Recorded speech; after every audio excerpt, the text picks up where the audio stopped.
Well, hello friends, it's Melissa from the Top Drawer RVA. I am here today to share with you a fabulous makeover.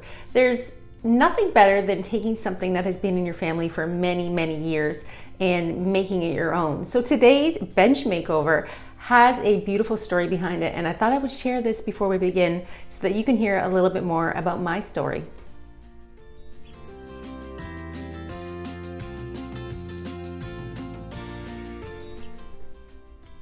So this bench has actually been in my family for many years. Like I'm talking hundreds of years, at least 100 anyways. This bench belonged to my grandmother, and my grandmother was one of 5 girls. And if you could imagine having 5 girls in your family, that might mean that a lot of boys come calling to your door. So she told me a little story about this bench, and I thought it was kind of funny and I would share it with you.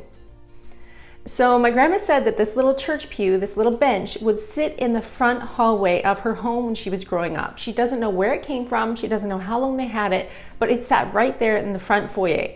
And then if any gentlemen callers came over, they had to sit on that bench with the woman that they were calling on, one of the 5 girls, to sit and court. Because back in the day, that's what you did. You met the family, you hung out with the family, you sat in a room with the entire family to be chaperoned a little bit. And she said that you would sit right there and everybody could see you, hear you, and hang out with you while your gentleman caller was over visiting. But here's the funny thing, y'all, my grandma, she has a sense of humor. She had a great sense of humor. And she said that sometimes, dear, we would have one boy coming in the front door and one going out the back. And then they would just keep their little assembly line of friends coming in and out of the house to hang out on this little church pew. So I feel super blessed that this gets to be in my life. I actually painted this bench about 20 years ago, I think. And I painted it at that time with wall paint because that's all I knew how to do. And I kept it in my apartment as a single mom. I brought it with me to America when I got married because I am Canadian. So when I married my husband, there was very few things that I brought with me, and this bench was one of them. So it's been living with me here in my home. It does have a significant amount of water damage to it. This bench was actually involved in a very big flood, which pretty much took over the whole entire town where I was born in Cambridge, Ontario. So at one point this bench was completely flooded and covered with water and had a lot of damage, which is why I painted it in the beginning, because the bottom of it was cracked and the wood really wasn't structurally, it was structurally sound, it just wasn't able to be repaired. If you've ever seen water damaged wood, you see how it sucks and holds that water in. So that's why I painted it in the first place, but we're gonna make it over again today, and it's going to hold a new place in my home. I'm moving it upstairs to my new spare room where I can put this bench on proud display and know that it has served a great many years here in my home and is going to continue to do that for me. So welcome to my painting journey. I hope you get to hang out with me and see the finished product because it's pretty special and it's very, very beautiful. All right, let's begin. I'm going to give you an overview of what I've got here to work with. This previously painted bench that has water damage on the base and then broken moldings on the side. Originally, I just painted over top of them, but today I'm going to take them off and we are going to be adding beautiful new Woodubend trim and moldings to the side of this piece. So I cleaned the entire bench with white lightning just because I wanted to remove any dirts and oils that might be sitting on it. It's been sitting in my dining room corner for a great number of years with a couple pillows on it. So I cleaned it really well and took off those broken moldings. And then we will give it a slight sand scuff and begin.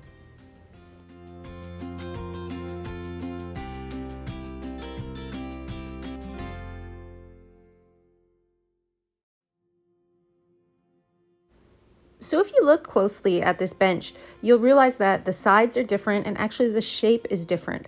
I think because this was a church pew, one side would have been like the interior side where the aisle would have been, and then the other side would have been the decorative side. So it's a little bit curved, but I'm going to make both sides the same so there's some continuity in this project.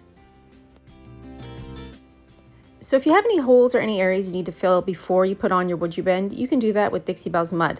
But I just decided to give it a slight sand scuff and go right over top. This bench has texture, so I'm going to work with what we have. Let's talk about Woodubend. Woodubends are one of my favorite things to use. The trim that I'm putting on the top was actually a gift from the owner of Woodubend. Solly Joe was very generous and gave me this trim, and I've been saving it for about 3 years for the most perfect project. And today's project is going to be it. So how do you use Woodubend moldings? Well, it's quite simple. They're actually made from a wood byproduct. When you heat them with a heat gun, they become bendable and malleable. You can bend them around curves or surfaces. So I just heat up the back, apply wood glue, and then adhere it to my piece. If you're on a vertical surface like this, you can tape it up to hold it. It really doesn't take very long to dry because you're going to heat it once more once you apply it to your piece to ensure that it's safe and sound and on there firmly. I'll tag the numbers for these Woodubends in the description below, but I used 2 packages of Woodubend. Each package arrives with a set of 2 on a small board so that it won't get broken in transportation. These little Woodubends come all the way from England. I love using them on projects that have broken trim or areas that I can't cover damages because they just go right over top and hide all the flaws. So again, you just heat up the backing, put on your wood glue. It's always recommended to use wood glue. You can find Type Bond wood glue on the Dixie Belle Paint page, and you can also find these Woodubend moldings that I'm using on the sides of my piece on the Dixie Belle Paint page as well. I often get the question that, my piece is straight, it's flat. Why do I need to heat up my Woodubend before I stick it on? Well, this just ensures that it's going to be molded completely flat to whatever it is that you're working on. It's just like an extra step of insurance.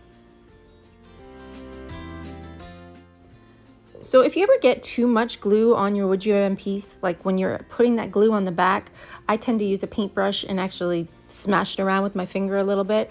Don't worry about it if it seeps out around your Woodubend molding. It's going to dry clear, or you could just take a damp towel or a damp brush and wipe off any of that excess glue. They're super easy to use, and they are a wonderful addition to my furniture painting toolbox.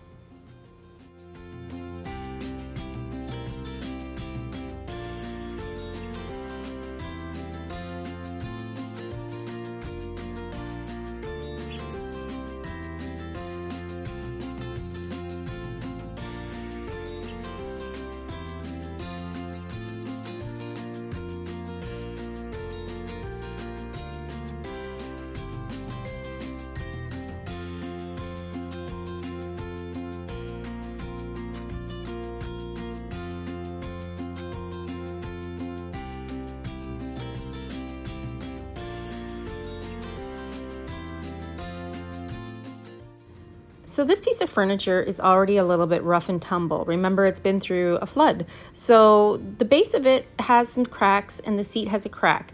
It is structurally sound, so I'm only going to fill in tiny cosmetic details with my Dixie Belle mud, and when it dries, I can sand it back to flat. You won't even know that they were there. So this is that big, beautiful roll of trim that I received as a gift many years ago from Woodubend. It's really thick and chunky and gorgeous. What you're going to do is heat up your roll of Woodubend trim because it arrives tightly coiled. And when it's not hot, you can't bend it. So heat it up gently, and as you go along, smooth it out with your hands. For this part of the job, I did use a lot of my heat gun to really push that trim down after it was hot and get it nice and flat. I also used painter's tape to tape it up and keep it secure, along with being that extra hand to kind of push down that rolled up molding and get it exactly where I need it to be.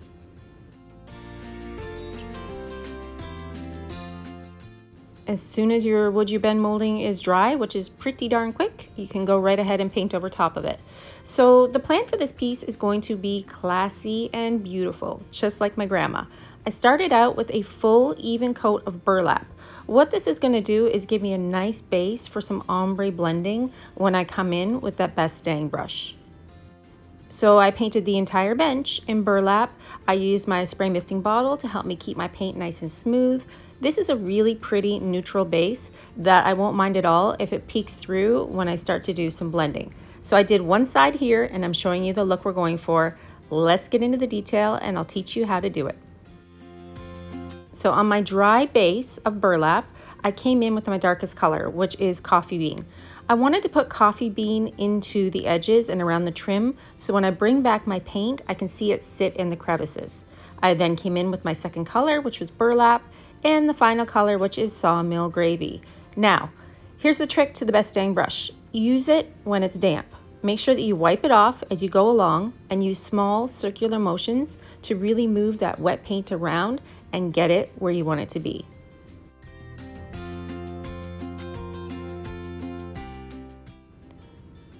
By blending those colors together, you're going to get a really nice cloudy finish, which is the look that I'm going for on this bench.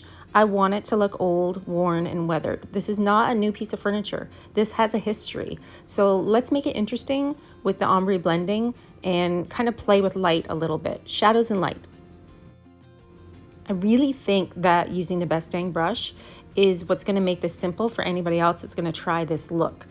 It's the easiest way to achieve a faded kind of earthy finish without having to do a lot of work. I mean, your arm's going to get tired because you're working in a lot of small circles with that brush, but the overall finish when you're done, a little bit of dry brush on top of that Woodubend, and it is so, so beautiful.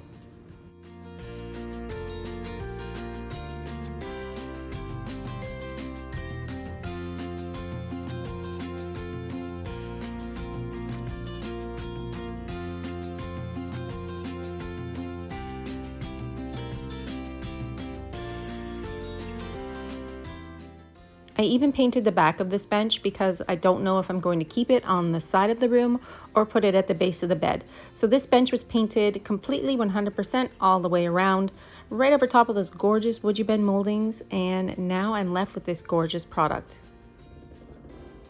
Sealed the entire bench with my best dang wax, and I was done.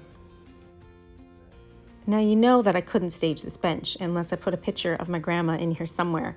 So that beautiful picture that you see sitting on the bench seat is my grandma. That's her as a girl. Isn't she beautiful?